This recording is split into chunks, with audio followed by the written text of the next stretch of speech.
Welcome to the 36th California Small Farm Conference. My name is Guido Lois. I'm a Communications and Events Manager with CAF, which stands for Community Alliance with Family Farmers. And I'm super excited to introduce you today to Daryl Wong in his workshop, Organic No-Till Vegetables, Promises and Perils. Before I give him the mic, I wanted to run through some logistics. First of all, you should remember that this webinar is being recorded, and that if you have any questions, you can always field them using the Q&A feature at the bottom of your screen. If you don't see it at the bottom of your screen, it must be under More, those three little dots to the bottom right of your screen. And you can always mention any comments you might have on using the chat feature, but we are trying to keep those separate because it makes it easier for us to answer your questions. So please, if you have any questions, use the Q&A feature at the bottom of your screen. That said, I just wanted to thank our sponsors for making this possible. And with that, Daryl, if you want to take it over from here. All right, thanks, Guido. Thank you. Yeah. All right, welcome everybody. I'm gonna go ahead and share my screen. Wait, I did it wrong. Hold on.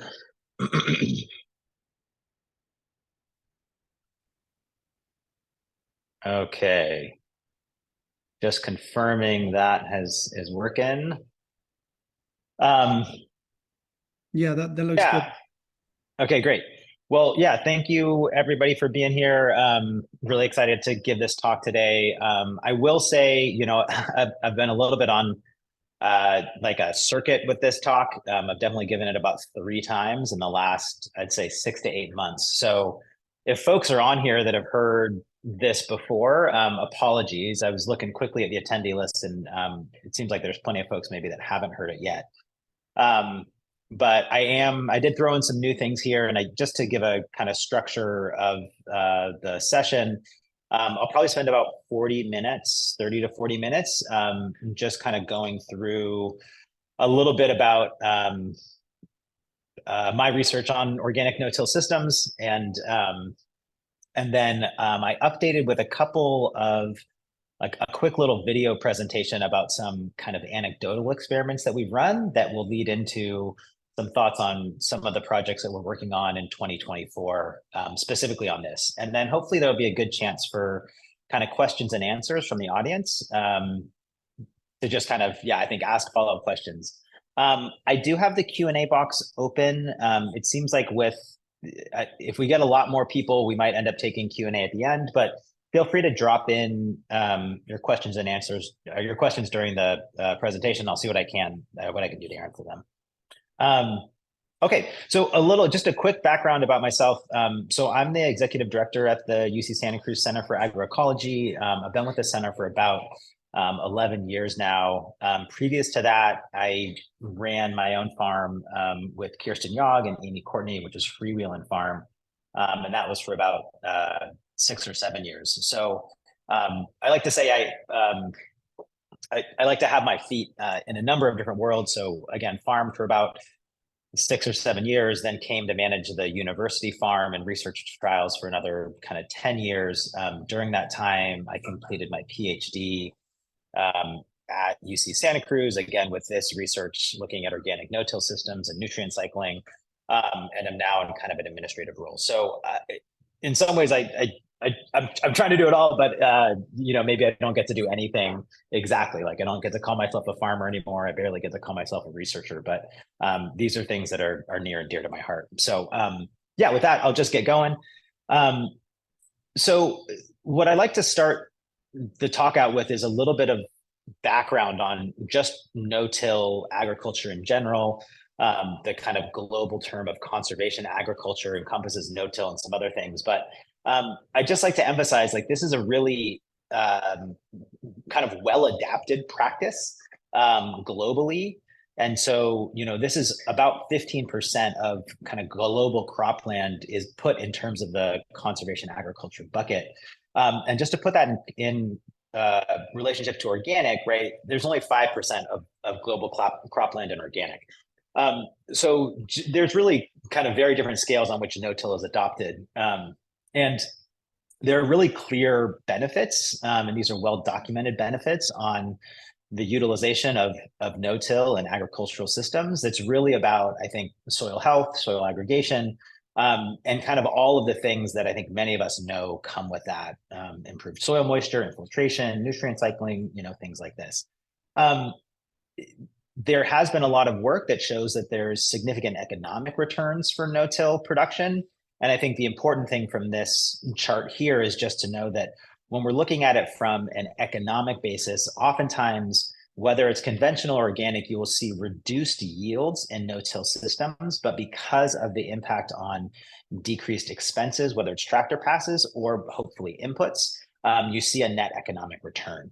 And this has gotten people really excited because I think both you see the soil health benefits, you see the economic returns, and then you also see this potential to reduce greenhouse gas emissions. So specifically farm-related CO2 emissions, you can reduce by up to 84%. That's, again, kind of the CO2 that's coming off the farm.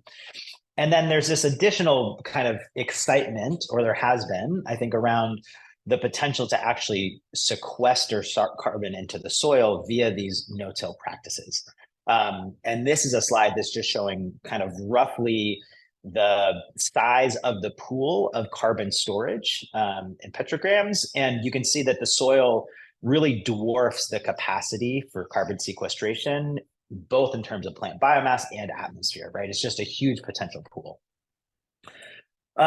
So with all those kind of supposed benefits, I want to really, I think, dive into, and I think especially I like to, what I say is get up on my soapbox a little bit, because I think there's so much excitement about no-till, and I think it's really important to set a strong foundation, for me at least, based in the research literature on kind of what we know. So the big thing is just on the carbon sequestration point, a lot of the early excitement about the potential of no-till systems to sequester carbon was really done using meta-analyses of studies that really looked at only the top 6 inches of soil. So what you see on the right hand of the screen is the sampling depth of all of these 140 studies that were used in this large meta-analysis. And on the left, you see an actual corn root system, which is to scale, right? And you can pretty easily see there's a lot more happening in the soil profile below 6 inches. And we weren't really capturing that in any of the early academic literature. So when folks have started to look a little bit more deeply in this, in terms of what is the net soil organic carbon, right? So the potential for carbon sequestration in some of these soils. And again, I want to emphasize, this is a 20-year study, conventional no-till system, looking at the difference between moldboard plowing, no-till versus kind of a baseline state. And what you see is that what we see is that we actually see kind of a net reduction in soil organic carbon across both treatments, right? The no-till and the moldboard plow. And what we really see in the no-till treatment, while we did see increases in the top 6 inches, which is about 15 centimeters on the right-hand slide, what we really saw was a redistribution of soil carbon. So because you're not doing tillage, because you're not incorporating any of that biomass deeper down into the soil profile, you see more carbon at the surface, but less below that. And that is really, I think that's the key in terms of understanding, again, that initial interest in the soil carbon sequestration no-till systems, because they're just looking at the top 6 inches and assuming that commensurate increase in soil organic carbon would also happen at depth, versus as we've looked a little deeper in the soil profile, we see that we're actually losing that soil organic carbon deeper. The other thing that I really like to do in terms of setting the stage is just emphasize this point of the Dust Bowl happened in the 1930s, and we knew that tillage was a major issue for agriculture. So why did it take so long for there to be significant uptake in terms of no-till production globally? This was a huge issue. So in Time magazine, there was an article called Plow Row that claimed that this was the hottest farming argument since the tractor first challenged the horse. And the reality is it really took the development of fast-acting, broad spectrum, and low residence time herbicides that really came out of World War II that allowed for no-till research and production practices to really take off. So when you talk to folks that are really steeped in no-till production, specifically a lot of the conventional operations and commodity crops like corn and soy, they'll say that like pesticides and no-till go really hand in hand. The two are really inseparable. What's happening right now is you see there's a tremendous increased attention in cover crops, which is absolutely amazing. And I don't want to discount that. But there's also a lot of the research around how to manage those cover crops in these conventional no-till systems is about, what are the herbicides that you can use that will best terminate or burn down those cover crops. So that's kind of a key component of managing cover crops in those conventional no-till systems. And then as a result of that, I think many of us know the story about super weeds. Again, the more that we're spraying the same herbicides year over year, we're getting these herbicide resistance weeds. So this is really showing up in no-till systems as well as a considerable issue. And I just want to emphasize here this tie-in between pesticides and no-till production. When you look at adoption rates across the major regions of the globe, you see that Europe really lags behind North America, South and Central America, in ways that you might imagine it might not, given the relative industrialization of the two regions. But because Europe has such higher stringent standards related to pesticides and herbicides, we don't see the same amount of no-till adoption in Europe as we do in other areas. And then the last part I just need to emphasize again and again is that, right, no-till is not no-till is not no-till. Most of the no-till adoption that we're looking at in terms of where the research has been done and where the adoption is really in commodity crops, corn, soy, cotton, wheat, and is not in the fresh vegetable systems that we have out here in California. It's also specifically conventional. There's very little organic. So again, in the kind of rounding error in terms of a total of what is encompassed in that. So there's a question, right? So if we know that no-till brings a lot of these soil health benefits that are really well documented, if there's a potential for some of this kind of economic advance, how do we improve these systems? And I think an obvious place to go is really thinking about organic practices that we've known for so long. Here, I think I want to focus a little bit on carbon sequestration and just, I think, bring for some folks a little bit of the changing academic understanding around soil organic matter, which is about 50% of soil organic matter is soil organic carbon, and that's where we get our carbon sequestration, and thinking about how the academy or how research scientists are really thinking about this differently. So, I first, got into farming back in 2004 with very little history.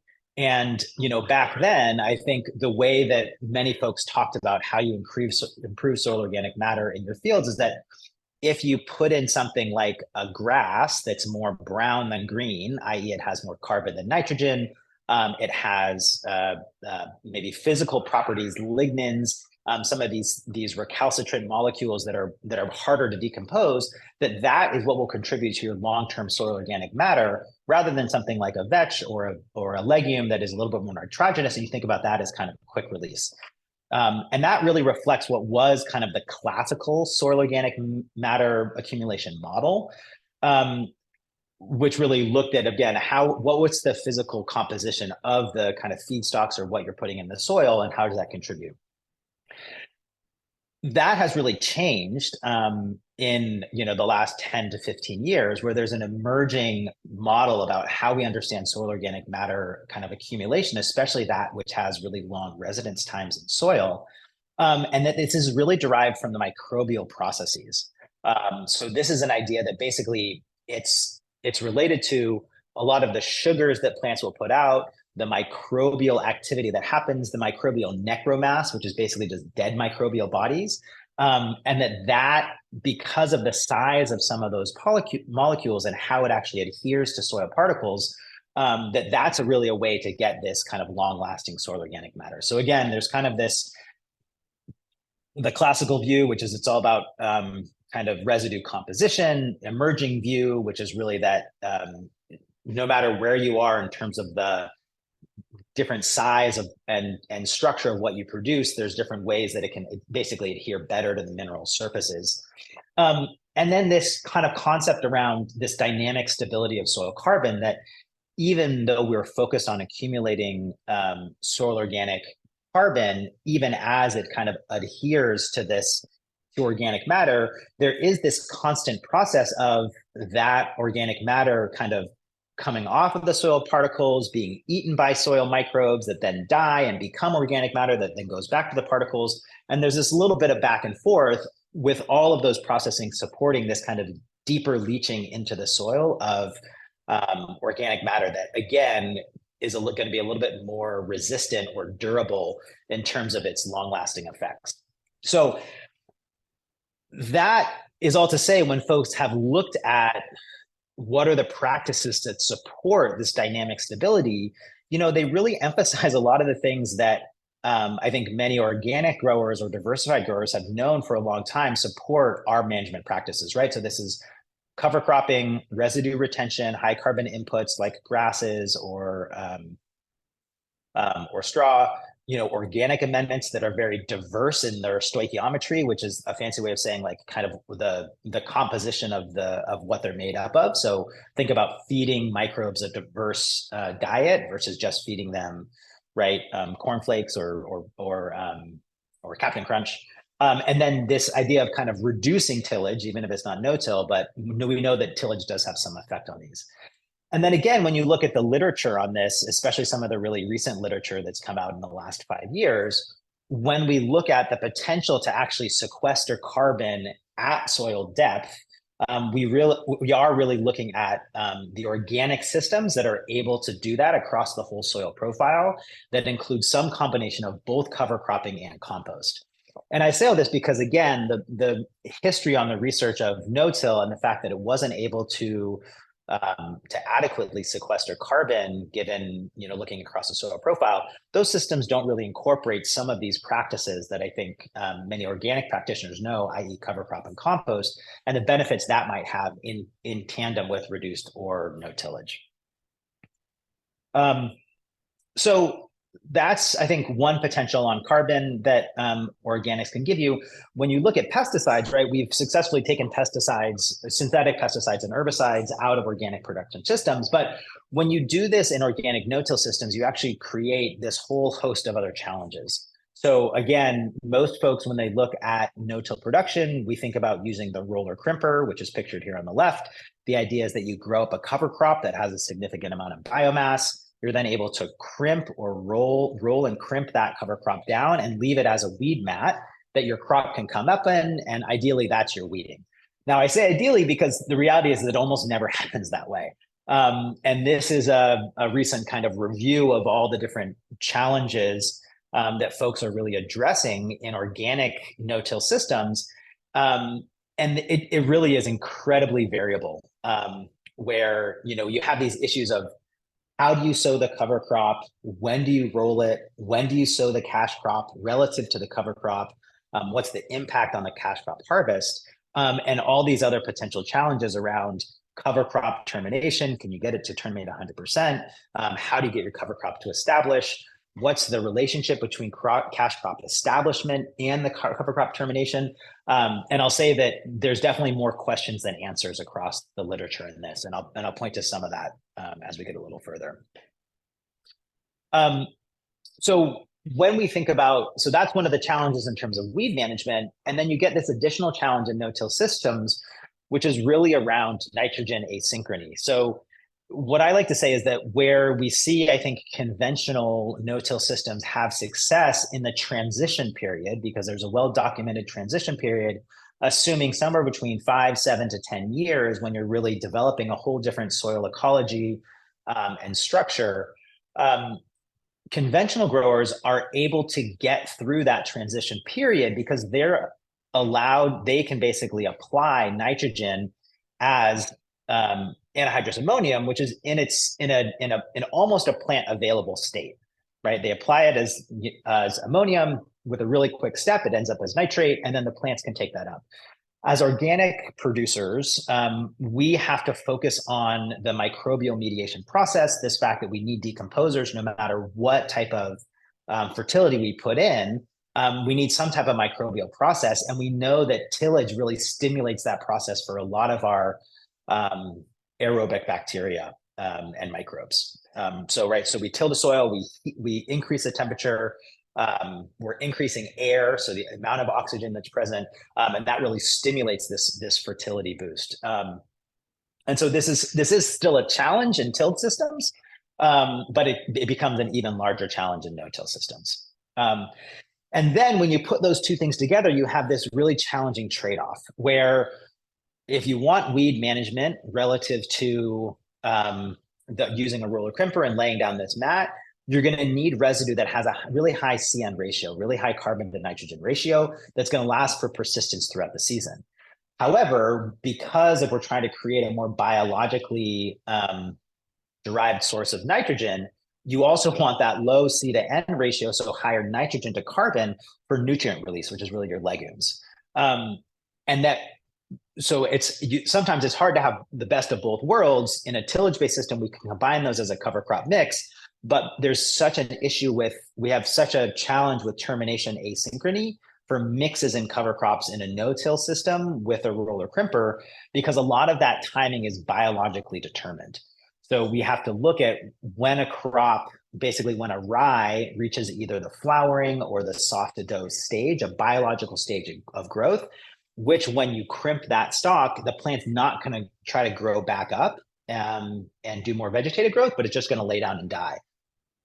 So those two things happen differently for, say, a vetch and a rye. So if you try to roll it down when the rye timing is right, the vetch might not be there. Or if you try to do it when the vetch timing is right, the rye might have gone all the way to hard seed, and you're going to create this seed nightmare for yourself down the road.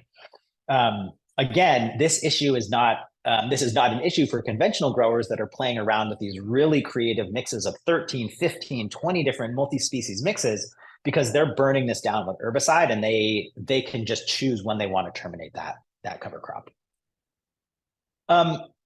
So those are some of the challenges. And then I just want to focus a little bit on the kind of review piece of the literature to again, a little bit just set the foundation for this conversation, which is that when you look at where on the commodity crops that have been studied in organic no-till, the best success has been in soybeans, specifically in Canada and the Midwest. So even though yields fall behind organic tilled systems, the reduction in cost of production can make the system more profitable. But the emphasis really is on soybean production because of the ability of those plants to fix nitrogen. When you transition those systems into corn production, I think a lot of folks don't feel like they've met economically viable thresholds for corn yields in organic no-till. Because you have this shorter season, so you have to use different varieties, and they're not getting the kind of nitrogen uptake that they need to get, I think, to get the yields that we would normally expect in a tilled system. And where folks have been playing around with this in the Northern Great Plains, you see this really kind of catastrophic reduction in yield, 50 to 75% in wheat. And these are really in systems where they can be kind of water limited. So we have this other additional factor that's playing into kind of nutrient and nitrogen mineralization across the soil surface.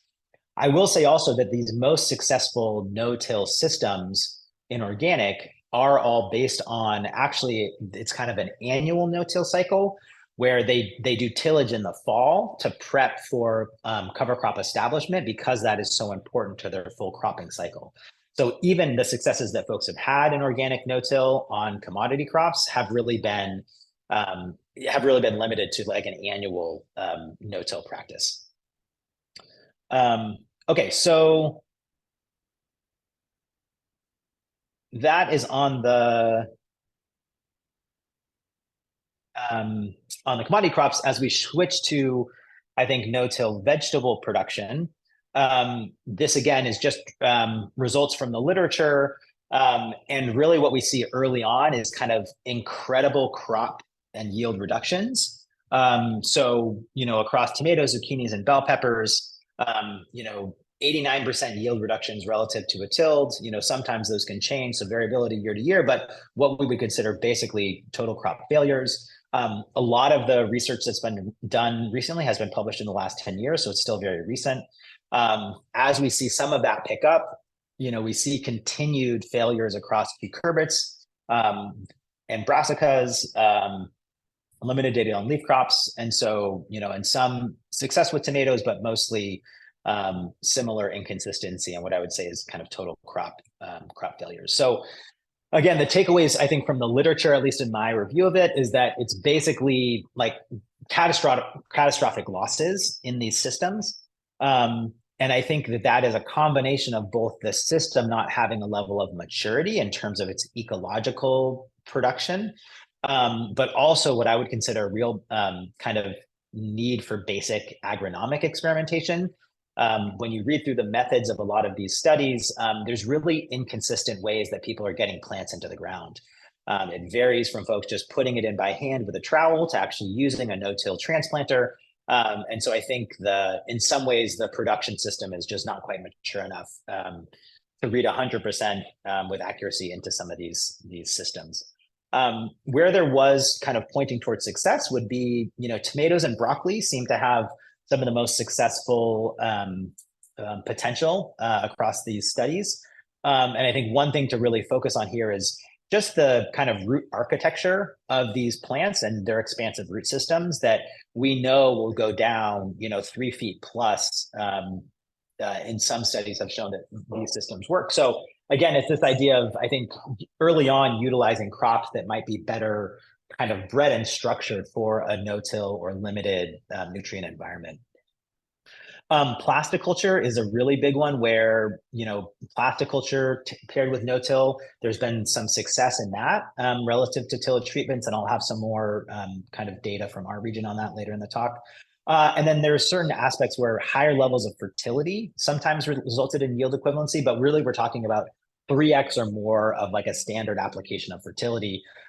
Again, because we see, I think, the lack of microbial processing. That would be my guess.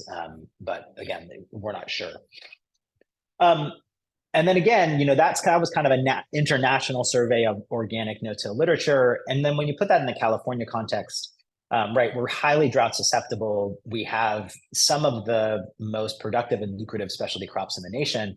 And so when you actually look at no-till adoption in the state, we ranked 49th out of 50 with the percent that are no-till. And there's this sense of like, there's such a huge hurdle in terms of the political economic landscape for growers to adopt no-till because the existing production practices, there's really no equivalency versus, something like corn or soy, where there might be a little bit more of a match in terms of what you can get in a no-till system versus a conventional system. So that's a little bit, again, I think just setting the stage in terms of some of the background on organic no-till and how I conceive of it. I'll put a little asterisk here, and this is something that we'll touch on, I think, a little bit later in the workshop and hopefully in the discussion. One thing that really wasn't a part of my work and definitely is not in the literature is the work that folks have been doing on the kind of hand scale or micro scale, what we call micro scale no-till systems. And these are the systems I think that are modeled in large part off of the work that, say, Singing Frogs Farm, I think has really popularized in the last 20 years. But that is essentially a deep mulch compost system where you're applying really heavy amounts of compost as kind of a weed barrier and potential nutrients. And I think that we've seen some real successes in those systems. But again, there's not a lot of academic literature on that, and that wasn't part of my work, although I'll show how those two things are kind of coming together moving forward. So taking that background, I want to kind of talk a little bit about, I think, the research trial that we ran here at the UCSC Center for Agroecology that was a 3-year trial in no-till. And here we kind of took some of those challenges that we saw and thought, well, what are some of the questions that we could ask? So one was, if we have such a big problem with cover crop termination, how does that actually relate to our systems if we're going to grow fast crops or need multiple crops in a season? So really standard rotation for us in the Central Coast region is a broccoli and lettuce rotation, lettuce first and then broccoli. So if we do kind of crops that have a faster time to maturity, do we need to have that long residence time of our cover crops? Or could we try something that we know kills relatively easily so we wouldn't have that termination issue and hope that maybe crop canopy cover would support weed management? So we created a rotation that had white mustard as the winter cover crop. That then went into 3 different tillage treatments. That was a full tillage, which for us was using a Falk spader at about 10 inches deep. And then a shallow till treatment that was either a Gilmore tandem disc that ran about 5 inches deep paired with a rototiller, or a no-till treatment. And then we replicated this kind of in 4 different replications in this field. So after the white mustard, we went into romaine lettuce. From romaine lettuce, we went into buckwheat as a summer cover crop. Folks with kind of a keen eye will notice the like resprouted romaine back here during this trial. And then after the buckwheat, we went into broccoli as our final crop, and then back into the mustard winter cover crop. Again, we had the full till, or what we had called the Caspis till at that time, shallow till and no till, again, randomized and replicated across this kind of small field. So the one thing I wanted to highlight in this process, and something that I think I'll point to in terms of some of our future research directions, is one of the most challenging things for us in implementing this trial was just getting the agronomic basics right. And I say that because we needed no-till equipment, much of which is produced and perfected in the Midwest, but we needed it adapted to our California context and equipment. And so I actually had to work with Jim Leap, who many folks will know, to do some custom fabrication of our transplanters and fertilizer injectors to basically make our own no-till equipment. So what you'll see here is a really standard 5000 series mechanical transplanter, but what we've done is we've actually mounted this kind of standard no-till sequence of tools onto this smaller implement with kind of custom fabrication pieces. So I had to buy what you see on the front are these Yetter coulters. This is it's called an 8-wave 2-inch coulter. So there's actually 8 waves in the coulter, and the width is about 2 inches wide, and that's to kind of loosen the soil. Right behind that, you see we run just a small pick. Again, we had to weld the brackets onto the mechanical transplanter frame. And those will run right behind these discs to create the planting slot. And then the standard planting shoe kind of comes right behind that. But this allowed us to do what is our standard practice, which is 2 lines on essentially a 40-inch bed. So planting 4 lines at once with our standard equipment to kind of match what is the relative industry standard in our area. This was early on in trial really, really hard to get right. And what I'm showing here is just, this was running that transplanter when the soil moisture was just a little bit too wet. This is running it when it was just a little bit too dry. And then again, this is running it when it was just right. And so I think just emphasizing, right, it's good to get a lot of this academic data that can be replicated and has statistical significance. But one of the challenges is that you can say a lot with data and kind of not show, I think, some of the background challenges that are informing that data. So again, I think we need a lot of development of, I think, just the practices and just to have the actual practice of running equipment in these no-till systems, because it's so vastly different. I'll just get to some of the results from the trial. So one thing that I really want to emphasize, again, in relation to a lot of the, I think, even some of the academic literature and some of the non-academic literature that's out there right now, is that when you're looking at yield comparisons between no-till and tilled plots, I think it's really important to also compare that to either a county or a commercial average. And I say that because, again, in my review of the literature, I saw a number of trials that showed yield equivalencies between a tilled research plot and a no-tilled research plot, but both of those yield equivalencies sat well below what a county average or an economic threshold would be for production. And in that case, I think it really takes away from the usefulness of that as a data point to show that one performed relative to the other if kind of both were crop failures, and again, might be based on a lack of maturity within the overall system. So here I'm showing our data from 2019 through 2021. This shows, again, FT is our full till with the spader, ST is our shallow till with a small tandem disc and rototiller, and then the no-till treatment. And what you see is that there was, again, no real statistical difference across the full till or standard till, but there was really significant declines in the no-till treatments all 3 years on this.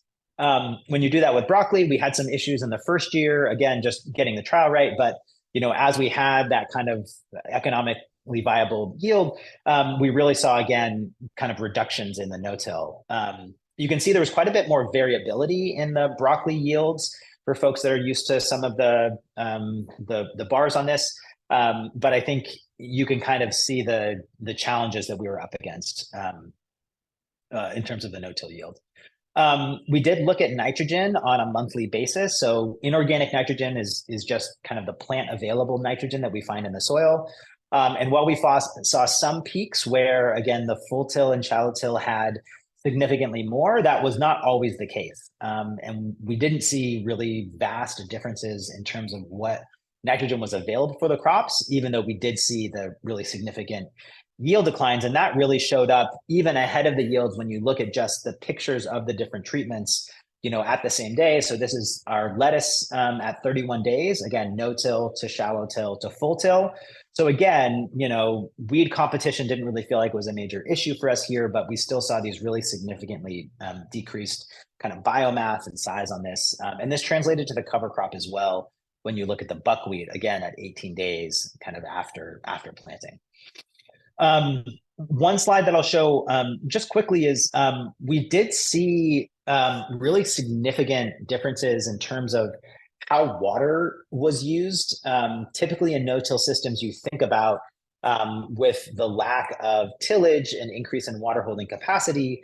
With us, because the white mustard did not form a mulch layer on top of the surface, and we just had tilled ground that was not tilled, but did not have soil cover, we actually saw that those no-till plots actually wick water significantly faster and more dramatically than our tilled plots, where you created a little bit of a tillage layer and broke that capillary action that allows the water to wick from deep in the soil. So that was a little bit surprising to us and just emphasized, I think, for me, the importance of that mulch layer in a no-till system. I'm seeing there's a chat question. Okay, and I'll come back to that a little bit later. The other thing that I want to emphasize here is just lettuce survival, which for us was really or crop survival, which is really an indication, I think, mainly of gopher activity. And while we didn't see statistical significance across the 3 years, what we really did see was an indication that there was significantly more gopher loss in our no-till plots. And my guess on that, as well as others, is that if the gophers are establishing their runs kind of below ground, you don't have a cycle in which you're disturbing all those. So you have these existing pathways, and it makes it so much easier for them to navigate throughout the field and pull down crops. So this is something that I think, and I'll include myself in this, the excitement around no-till, nobody really wants to look at it because I don't know what we do about this. And I do think it's actually a really significant issue to consider. Okay, so I want to talk a little bit. So that was kind of the results of our research trial that we ran for a number of years. And I want to show a little quick video that I put together on some of the field, and I say field trials that were really non-research.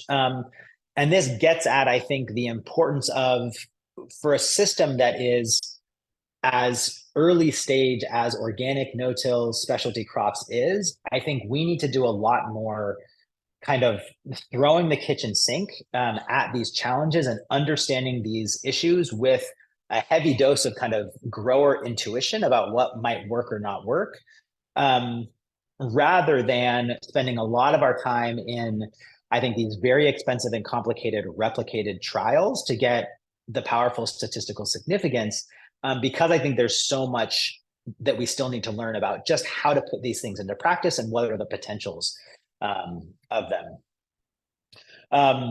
Before I show that, I see there's a quick question here that I want to just address because it seems like I'm using the term a lot, which is this idea of a mature no-till system. And I think to answer that question, the idea here is that over time, if you can, it will take some time for a soil to really develop the kind of soil quality and properties that you would get from implementing no-till practices, you have to build that up over time. You can't just do it in a year. So what that might look like is, again, subsequent years of layering organic material on the surface that allows you to build up a higher soil organic matter content in that surface soil where maybe a lot of the root activity might happen. It also might look like having a number of years of root activity doing a lot of the soil interactions and creating, I think, different pore size distributions in long-term no-till soils that we have seen is that's really evident in no-till systems. You get these really different curves. Cole Rainey from UC Berkeley has shown this in some of his work really clearly. You get this real differentiation in soil pore size distribution the longer these systems kind of are matured. And then that has real impacts in terms of how I think plants can perform in those systems versus just thinking about, oh, I'm going to transition it from a till-based system to a no-till 1 year and see the results, right? I don't think that's really, we know the need of kind of improving those different processes. So I'm going to get to this kind of quick video here and hopefully put a question, throw it into the chat if the audio is not working on this or if there's anything I can change. But this gets at, I think, two different things that we have tried. One is a relay cover cropping system that basically looks at the potential of putting in a summer cover crop. In this case, it was Sudan sorghum, rolling that down in the late summer, then no-till drilling a legume cover crop with the hopes that we could roll that legume cover crop down more easily in the springtime and not have the regrowth that we typically would have with, say, a grass cover crop as a way of prepping a field for no-till. And then the second is just some of our experiments with rolling down Merced rye. So yeah, I'll just kind of start these videos.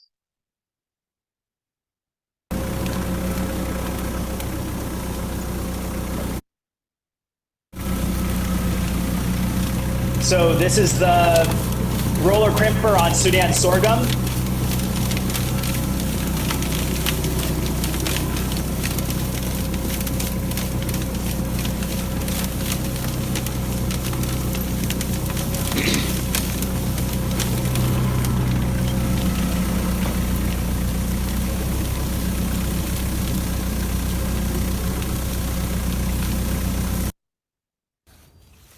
So as you can see here, the seed heads on this Sudan sorghum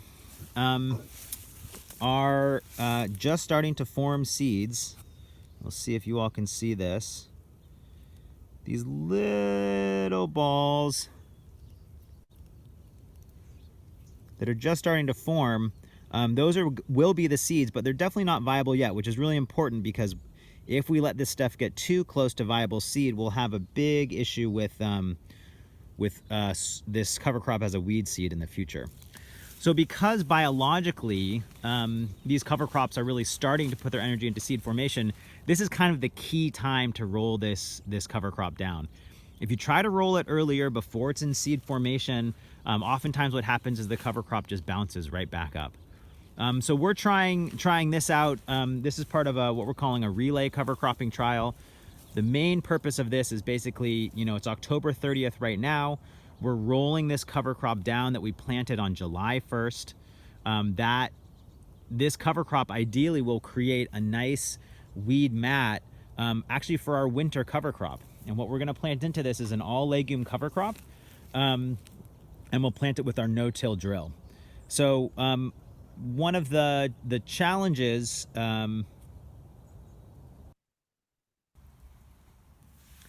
hey folks, November 9th here. Just wanted to show you all how the no-till drill is working.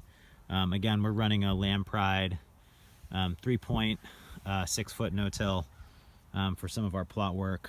And you can see here, again, a pretty nice stretch of residue, pretty good coverage from that sorghum Sudan. Quite a bit of residue that these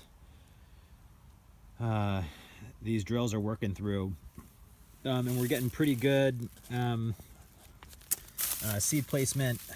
Definitely took some finagling, but again, we got a pea there, just a couple inches down in the ground.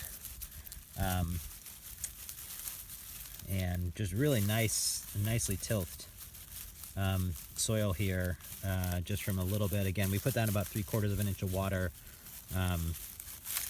just a couple days ago. So yeah, and a nice weed mat.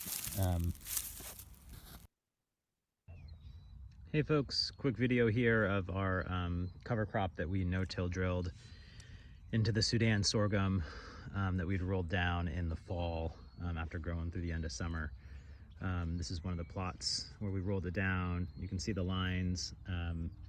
Cover crop, quite a bit of chickweed coming up understory, even despite the Sudan grass getting rolled down. And then just a little bit up close here. Again, we sowed just peas and bells with the hope that those would be easy to kill come springtime.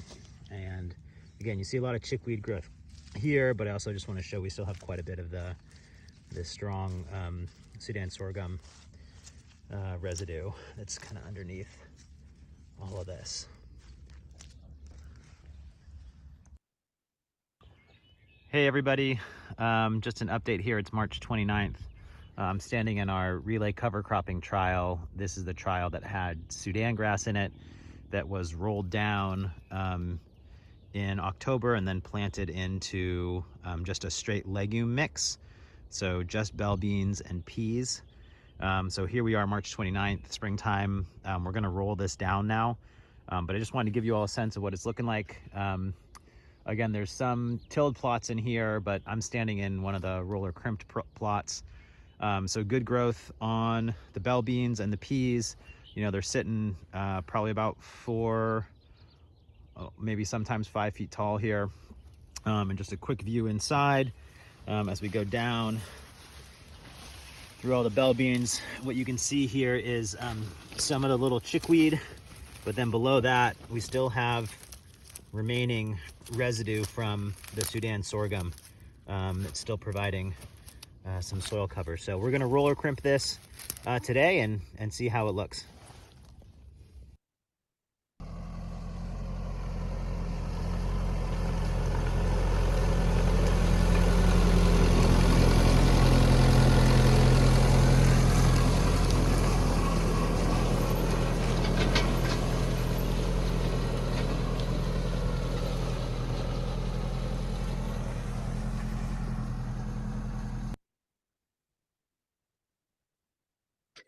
Okay, I have to pause it here really quick because while much of that looked great, this is the way it looked.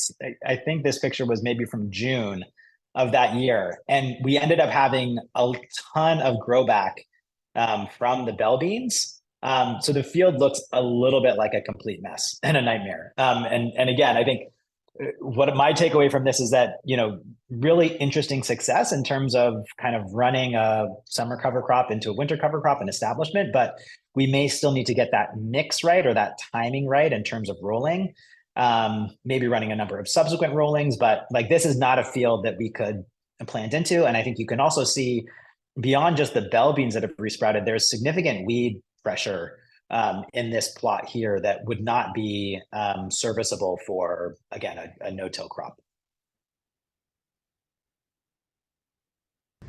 Hey folks, May 20th here.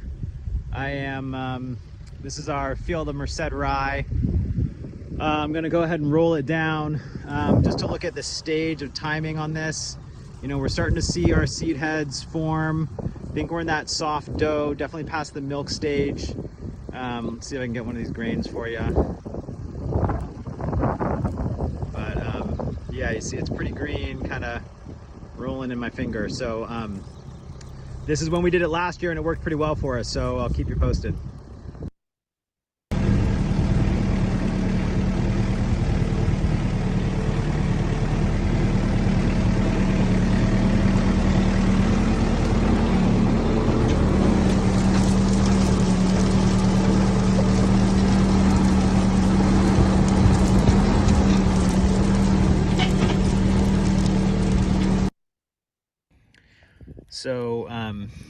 just another look at the residue. Again, pretty good mat. Soil moisture is holding really nicely a couple days on from that irrigation. And again, the aggregation of that soil after just that 1 year rye looks pretty nice. It's a little too wet to run our equipment through today, but I imagine hopefully by the end of this week, we'll put some tomatoes and corn and beans in this field just to see how they perform.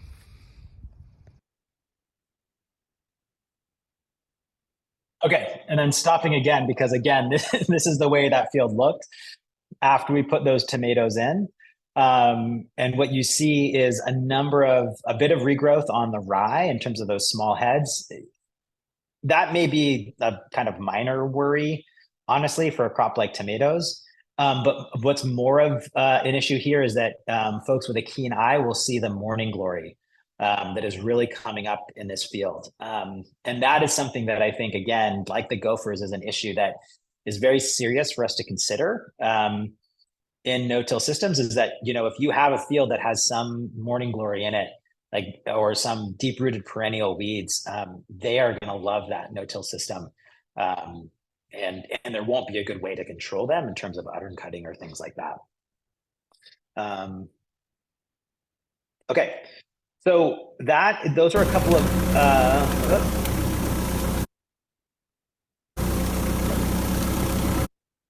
okay, so those are some of the trials that we worked on at UC Santa Cruz. This is some slides from Tom Willey that he put together on some work that Phil Foster's been doing. That is really looking at, again, growing up a multi-species cover crop, mowing it off, and then actually putting it into a no-till plasticulture. So covering that with plastic, comparing it to a reduced till without plastic, and seeing really incredible kind of yield results. And Phil actually went so far as to do his own replicated trials on this. With both plastic tilled, plastic no-tilled, no-tilled without plastic, and no-till with plastic. And the results show, I think, again, what I think a lot of folks that have played around with these systems would know, which is that with the plastic, we really see kind of commensurate yields to just a tilled system. Although, the tilled with plastic showed kind of even higher yields than that. But I think, again, it speaks to this kind of potential. So of plasticulture. And here, I think the idea is that the plastic over the surface of the soil is really helping to stimulate and jumpstart and support, I think, a lot of those ecological processes, the higher temperature, the water coming up and being distributed across the soil surface, those higher temperatures aiding in terms of nutrient cycling. And we see the crops really perform well in that system versus when you don't have it. So that all speaks to, I think, some future research directions. Again, I think I'm working, I think we're working here at the center, also with, Kirsten Yog, the field manager, as well as Hannah Waterhouse, who's one of our new faculty that we're really excited about, that's working on some of these nutrient cycling issues. The team of us with some students are working on this idea of really separating out what we consider kind of some of the basic agronomic challenges, like planting, seeding. How do you get things in with high residue? What are some of the challenges with equipment, from some of the more replicated trials to actually understand the kind of biochemical things that are happening within the soil.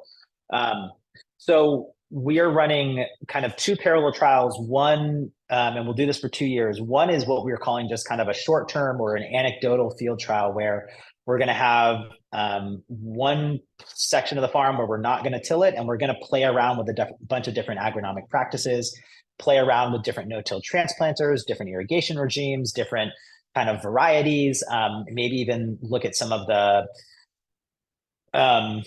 there's this idea currently about using amendments that kind of mimic what are the root exudates that plants put out to stimulate microbial activity, and how that might impact. But this is a way for us, maybe kind of a kitchen sink trial is a way to think of it, for us just to throw things at it and use some grower intuition about what looks like it's working and not working, and what of those practices or those crops or those things can we kind of pull into something down the road. And then we're going to run on kind of the third point is kind of a long-term study that's going to use our existing no-till field, but actually look at what happens if we just do summer and winter cover crops as a way of priming that system and not putting in the added complication of managing all these cash crops that we know don't work very well. And specifically what we're going to look at in this system is the impact of really high compost additions. And this gets at, I think, again, some of what we've learned from the hand scale or micro scale farm systems and how productive they've been with these really high compost additions. We'd like to look at that. And by high, I mean really high, right? So some folks in the Midwest that are doing this system are applying like 120 to 170 tons of nitrogen tons of compost per acre, which again, totally economically not feasible, but we're going to look at about 100 tons to the acre and seeing what that has the potential to do to prime that system, to prime that maturity and study some of the soil characteristics through that process, knowing that maybe we do this for a year, 2 years, 3 years, with relatively easy management, and then see we might want to put a crop on it in a couple of years. But that's our way of kind of looking at what's the potential of these systems when you kind of pair that compost with no-till with cover crops. And then there's this question of kind of something in the middle, the kind of specific management and crop combinations. And this is where I think we'd really like to look at the potential of using plastic culture for a number of years as a surrogate for even kind of for that like anhydrous ammonia that gets applied in the conventional systems to kind of get a grower or a field through that transition process, right? Can you commit to applying plastic? Again, none of us, I think, love plastic that much. But if we apply it for maybe 3-4 years, we get good crop yields. We're not tilling the ground. We're building that maturity of the system.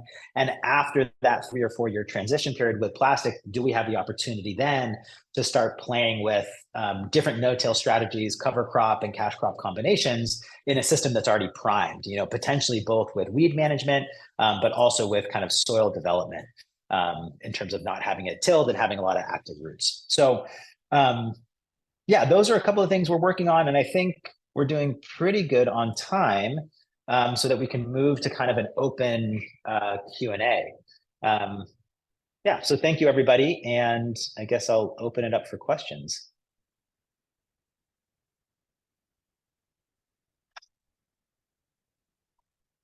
And Guido, folks can't do this. They have to do it via the Q&A box, right? We can't have like live back and forth on this.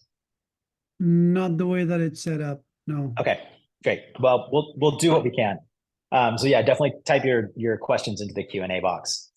So I see one. Has anyone considered tilling just the pathways? And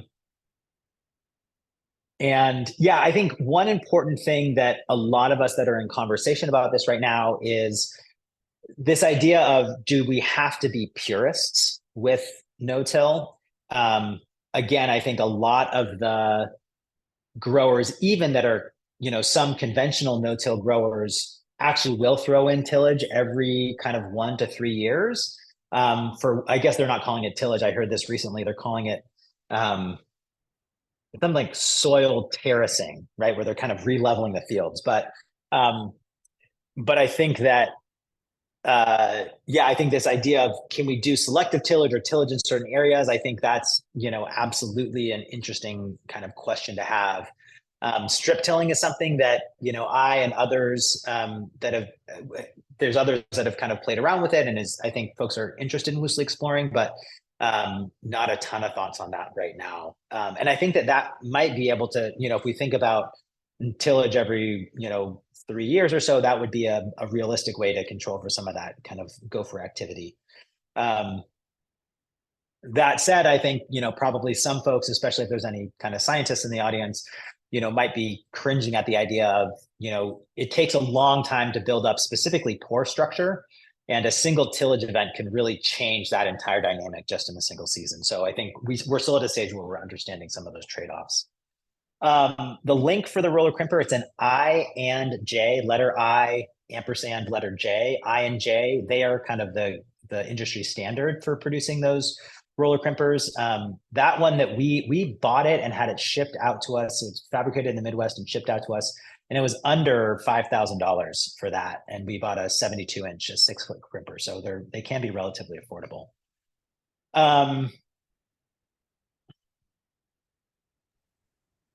Excuse me, Daryl. Yeah. I just found out that if people raise their hands, we can allow them to talk if you would prefer this. And just a quick time check, we have 15 minutes to go. Yeah, perfect.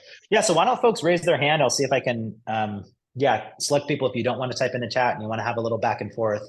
But I'll keep answering the questions as they come in.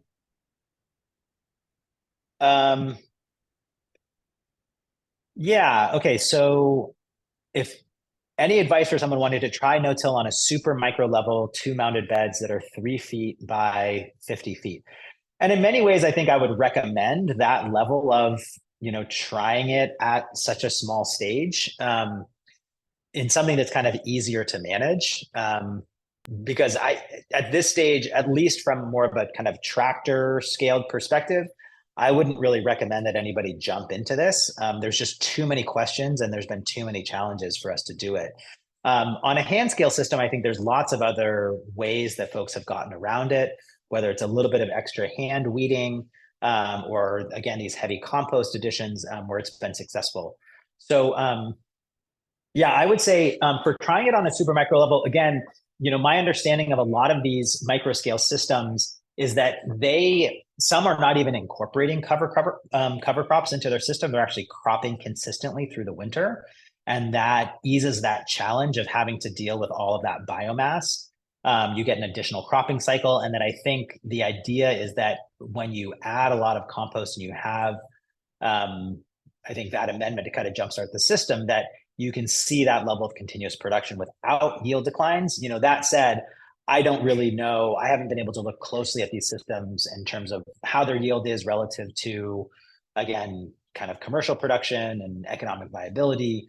But that's my understanding from those systems. So I think if you wanted to do a cover crop and you wanted to crimp it, some folks have done interesting work, basically having 2 people stand on, say, like a 2x6 board with you drill holes and put and tie rope and have that come out of both sides of the board, and have 2 people stand on that board and slowly walk it down your bed as a way of crimping that cover crop. So you could try that. But I think most of the time, the way I've seen the hand scale systems work is that mulch is either applied as a straw, buying straw bales and putting that on as an amendment, or creating the mulch by applying heavy compost. I don't know of a lot of I'm trying to think of no-till systems that really incorporate some type of roller crimping into something on a hand scale. And I don't know that many folks that have done that maybe successfully. Okay, recommend rolling the roller crimper backwards to avoid the wheelbase. And I think what I'm getting at, this is basically when your wheels run ahead, you will roll down the cover crop in the furrows and depress that section. Then when the roller crimper runs through, it will crimp on the surface, but because of that difference in height, you actually don't get good crimper contact in the furrows.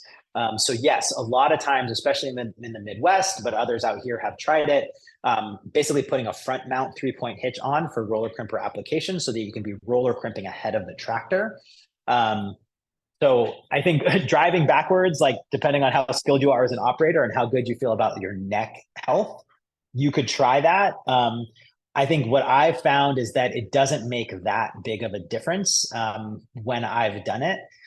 So specifically thinking about that Merced rye field that I showed the video on, there was no evidence of the tire tracks not crimping as well. Again, the main issue with that is, and something that I didn't talk about, but is really essential as we think about variety selection of cover crops, is that most of us, when we're trying this, rye puts on the most biomass of almost any of the cover crops that we can grow in our region. We're using mainly Merced rye or AGS 104. But those 2 ryes, when we let them get to maturity, again, for us in our location and microclimate on the Central Coast, that's about May 15th to May 25th. We can roll that down and have pretty good, I'd say 95 to 98% kill with that roller crimper. But the issue is we are still setting down viable seed. And we've seen that in the fields where we've played around with this, is that if we don't seed that field after, we actually get a pretty full stand of Merced rye. So that could be a major kind of weed competition issue for a cash crop, and we just have not solved that. We don't have a cover crop that puts on enough biomass that we can roll down with effective kill that doesn't set viable seed. At least I don't know anybody that's kind of solved that right now. There's a hand Yeah. up by Sergey, so I'll allow him to talk. Okay. There you go. Hello. Thanks for the opportunity to ask the question. This is probably just to check my understanding regarding the drop in the yields in the no-till plots. So is my understanding correct that this is partially because of the root structures of the specific vegetables that were growing there, and some of those vegetables' roots prefer tilled soil and established better there? Is that, in your opinion, the major cause of the drop in the yields, or was there something else that contributed to that? Yeah, I don't think it's the root architecture per se, because again, broccoli, I would look at root architecture as something for us to like utilize as we think about what crops to trial in the future.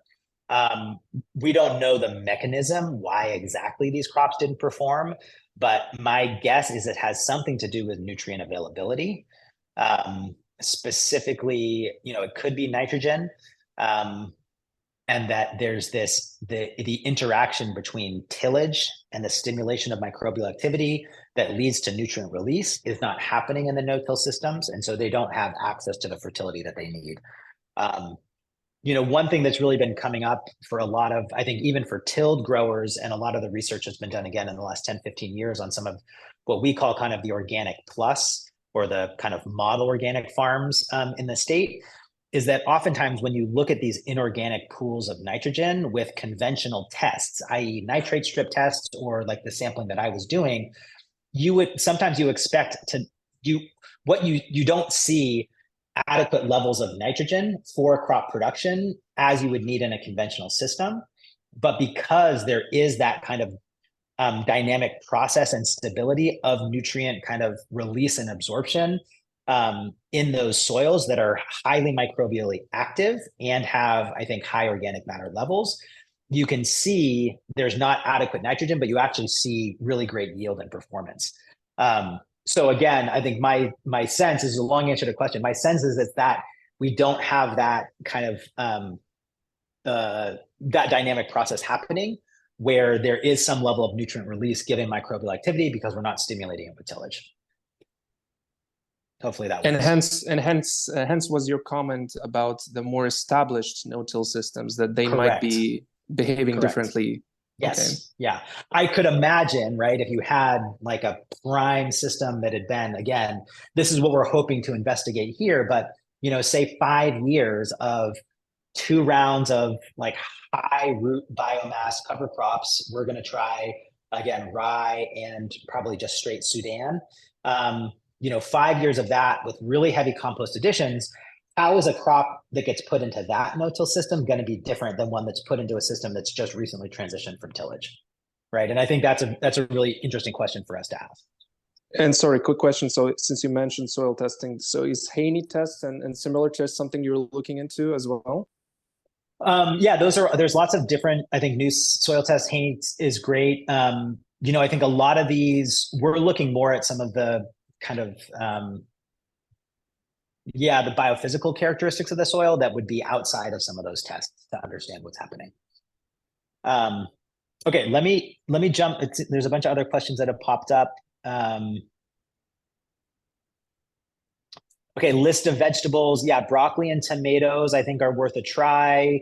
Cucurbits have also shown good success, but I can't speak beyond that. I think generally the shallow rooted crops might not be that good, but things like beets or carrots that have like a deep taproot, you could think about.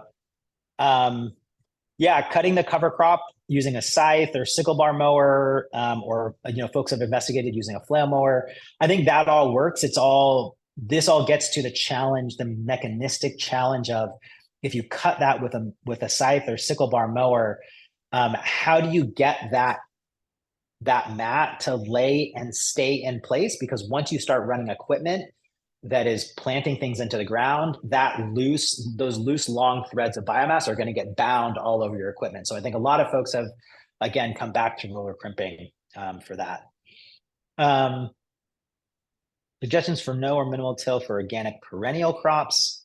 Handheld size roller crimper tool. I've seen folks adapt roller crimpers for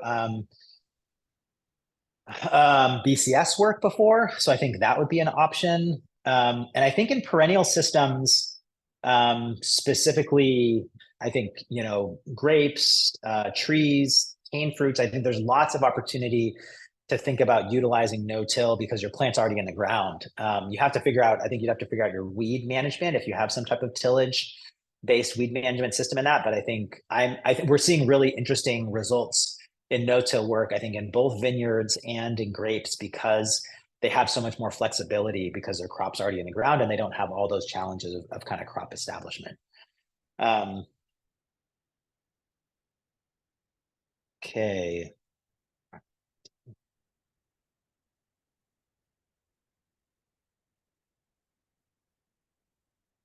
Yeah, I think there's this idea of native plants have strong preferences for disturbed versus non-disturbed soil. And I think, again, not to get kind of like too heady or too meta with all this, but I think we really need to think about how have the crops that we are putting into the ground been bred and what have they been bred for? And a lot of the crops that we have access to, especially with the consolidation in the seed market, is that a lot of these crops are being bred for tillage and basically high nutrient availability systems.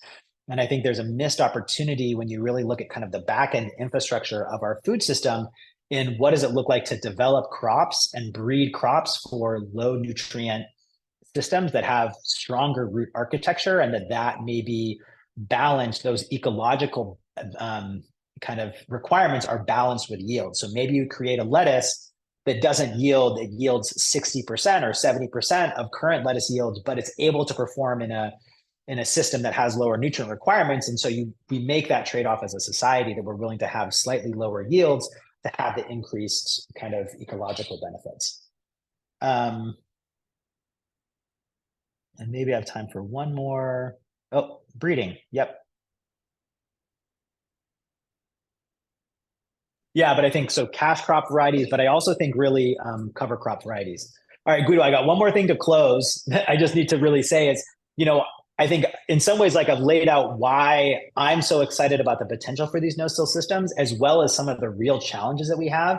And I think for us at UC Santa Cruz, as kind of a research entity, we really want to be researching this stuff that may not be particularly practical right now as something that we could see, down the road 10, 20, 30, 40 years, much like I think ASD in strawberry production has been the case, and similar to the organic, where people thought organic wasn't a thing 50 years ago, and now it's a different system. That said, I think when we're really looking at the idea of regenerative or climate smart agriculture, we have to also, I think, emphasize that we have really clear pathways to responsible tillage and growers that have been growing for decades, getting economically viable yields, supporting, I think, ecological outcomes, high soil organic matter on their farms, that are doing, I think, as well as they can in the context with supporting their workers. And I think that when we think about what an immediate step is towards climate smart and regenerative, I really think we have a clear pathway on responsible tillage in these mature organic systems, and that this no-till is like something to look at in the future, but we cannot ignore, I think, how much room for growth there is right now in what we know works. So that's my takeaway to all this. And then, yeah, thank you, Guido, and thank you, everybody. Awesome. Yeah, thank you so much.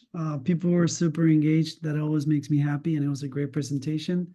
So thank you so much, Daryl, for doing this, and thank you to all the attendees. We had a lot of people, and like I said, very engaged. So we have more workshops to come, a couple more days, 10 different regional gatherings. Be sure to continue engaging with us through SCED. I'll see you all later. Thank you.